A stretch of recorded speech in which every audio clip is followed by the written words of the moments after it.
Bien, el primer tema que vamos a trabajar en la unidad número 1 o número 2, no tengo el papel como recordé, es el movimiento de la Ilustración. ¿Sí? Es el primer hecho que ocurre en el siglo XVIII, que es la era de los cambios. ¿Sí? Ustedes, si se acuerdan, en la línea de tiempo, van a ver que el gran hecho que ocurre en 1789, que es la Revolución Francesa, ¿sí? Es lo que da pie a la edad contemporánea.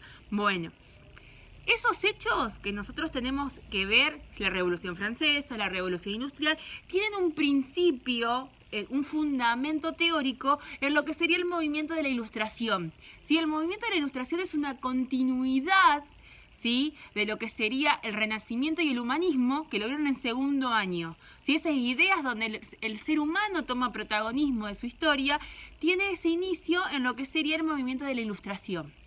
Tiene una continuación en el movimiento de la Ilustración. ¿Sí?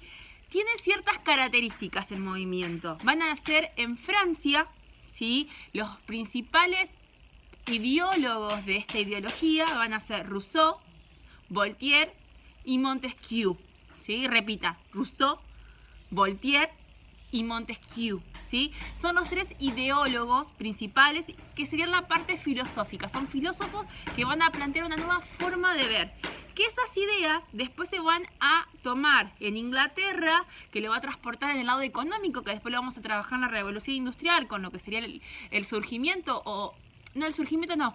Se va a potenciar lo que sería el capitalismo con esas ideologías, que lo va a tener Locke y Locke, ¿sí? Locke, perdón. Va a tener una ideología que también tiene que ver con el tema de la Ilustración, que va a mejorar o va a potenciar lo que sería el capitalismo actualmente.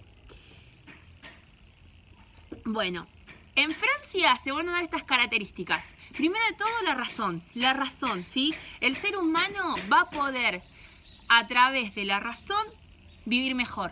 ¿Sí? La razón iluminada, por eso Ilustración, iluminismo, movimiento iluminista, movimiento ilustrativo. ¿Por qué? Porque toma que la razón ilumina la vida del ser humano, ¿sí? Pensar y luego existo, ¿sí? Eso es por un lado.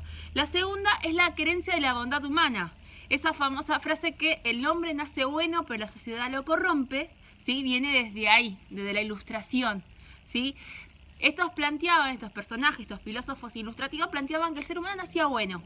¿Sí? Nacía bueno, que la naturaleza, hay que fijarnos en la naturaleza para poder vivir, ¿sí? Esa es la verdadera función. Por eso, en ese momento histórico van a ser las ciencias naturales una de las principales ramas de la ciencia que se van a exponer, ¿sí? No tanto las sociales o lo que sería más más a lo cuanto social, sino más de lo natural, ¿sí? La biología, la fisicoquímica, se va a tratar de todo tratar todo de explicar a través de la naturaleza y ver de esa parte, ¿sí? Que sería 2 más 2 más 4, ¿sí? O sea, más implicativo, digamos. La tercera característica es la divulgación del saber. Acá nace la enciclopedia. ¿Vieron el famoso diccionario enciclopédico que nosotros tenemos en la escuela, que a veces les mandamos a buscar a ustedes para que busquen? Bueno, acá nació, ¿sí? Diderot crea lo que sería la enciclopedia con otros filósofos, donde ponen toda la información hasta ese momento, ¿sí? Y ellos piensan que todos los seres humanos tienen que saber para poder seguir creciendo como ciudadanos, como personas, ¿sí? Creciendo como esos saberes.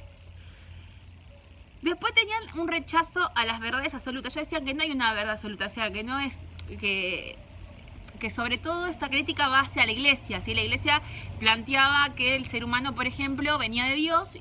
Obviamente en un momento aparece Charles Darwin, más siglo XIX, pero lo plantea y decía, no, el ser humano no viene de Dios, viene de una evolución del primate. Entonces como que se empezaron a chocar esas pensamientos absolutos o esas ideas que se creían hasta el momento que no se podían negar, ¿sí? Por ejemplo, una es que el rey venía de Dios. El poder del rey era de Dios, era el representante de Dios en la tierra. Obviamente que esto lo rechazan y dicen, no, el rey está ahí porque nosotros lo pusimos, ¿sí? Si nosotros ponemos a los sería el pueblo, ¿sí? Que esto lo va a tomar después la Revolución Francesa.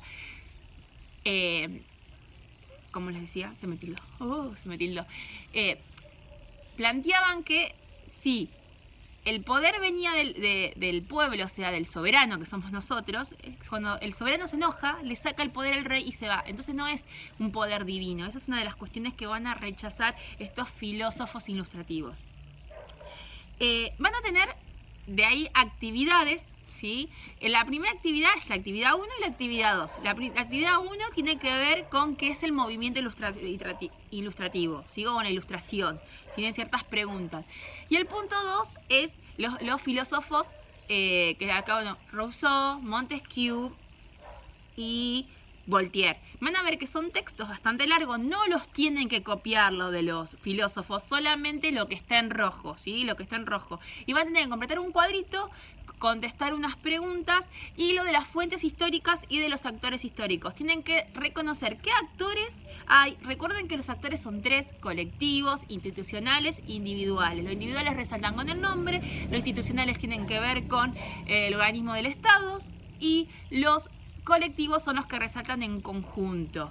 Las fuentes son todo aquello que nos permite estudiar historia. Tienen secundarias y primarias. La mayoría de los textos son secundarios, fuentes secundarias, ¿sí? Porque no vienen desde el hecho histórico. ¿Se entiende eso, no? Bien. Esta actividad la tienen que entregar la semana que viene, que sería 19. ¿Sí? Así que bueno, sin más que decir, besito, chicos, nos vemos.